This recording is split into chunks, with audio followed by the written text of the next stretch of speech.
అందరికీ praise the lord. దేవుని నామానికి స్తుతి కలుగును గాక. మరి ఈరోజు ప్రభు మనకి ఇస్తున్నటువంటి వాగ్దానం ఇర్మియా 30:17, నేను నీకు ఆరోగ్యం కలుగచేసేదను. ఆమెన్. దేవుడు మనతో చెప్తూ ఉన్నాడు, నేను నీకు ఆరోగ్యం ఇస్తానంటున్నాడు. ఎందుకంటే ఆయన మనందరి కొరకు సిలువలో మన పాపములు, మన శాపములు, మన రోగముల కొరకు ఆయన సిలువలో బలియాగముగా తనను తాను సమర్పించుకొని ఉన్నాడు.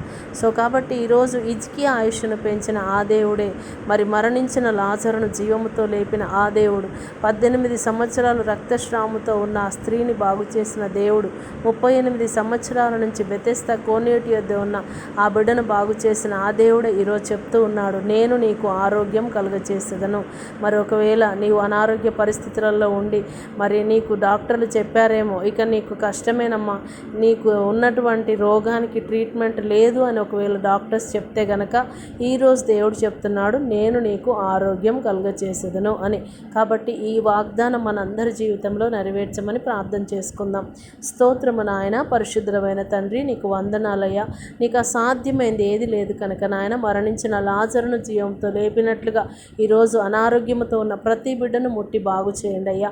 ఐసీయూలో, కోమాలు, వెంటిలేటర్లో ఉన్న బిడ్డలందరినీ దీవించండి నాయన, ఆశీర్వదించండి. ప్రతి బిడ్డను కూడా ప్రభువా నీ గాయపడిన హస్తంతో ముట్టి బాగు చేయమని ప్రార్థన చేస్తూ ఉన్నాం. ఎంతమంది బిడ్డలు అయితే అనాథలుగా, విధవరాండ్రుగా ఉంటున్నారో వారిని దర్శించండి అయ్యా. ప్రయాణంలో ఉంటున్న బిడ్డలందరికీ సహాయం దయచేయండి. మ్యారేజ్ జరుపుకుంటున్న బిడ్డలను దీవించండి నాయన. బర్త్డే జరుపుకుంటున్న బిడ్డలను కూడా ఆశీర్వదించండి ప్రభువా. బిడ్డల జీవితం అర్థం కాక ఏడుస్తున్న తల్లిదండ్రులకు ప్రభువా అయ్యా, వారి నోటి నిండా నవ్వు కలుగ చేయమని నాయన, ఈరోజు ప్రతి బిడ్డకు నీవు తోడుగా ఉండి వారి జీవితంలో అద్భుత ఆశ్చర్య కార్యములు జరిగించమని యేసు నామములో ప్రార్థిస్తూ ఉన్నాము తండ్రి. ఆమెన్. అందరికీ ప్రైజ్ ది లార్డ్.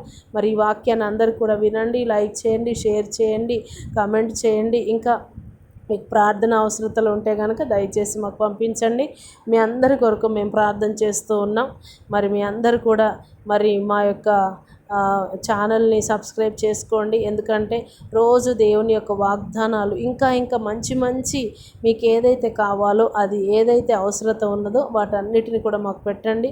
ఇంకా మీరు ఏ విషయంలోనైనా బాధపడుతూ ఉంటే కనుక తప్పక దేవుడు మీకు సహాయం చేస్తాడు. మీ యొక్క దుఃఖాన్ని సంతోషంగా మారుస్తాడు. మీ అనారోగ్యాన్ని తప్పకుండా ఆయన బాగు చేస్తాడు. కాబట్టి దేని విషయంలో కూడా అధైర్యపడకండి, ధైర్యంగా ఉండండి. మీకు అన్నిటిని దేవుడు నాట్యంగా మారుస్తాడు. దేవుడు మీకు తోడైండును గాక. ఆమెన్. అందరికీ ప్రైజ్ ది లార్డ్.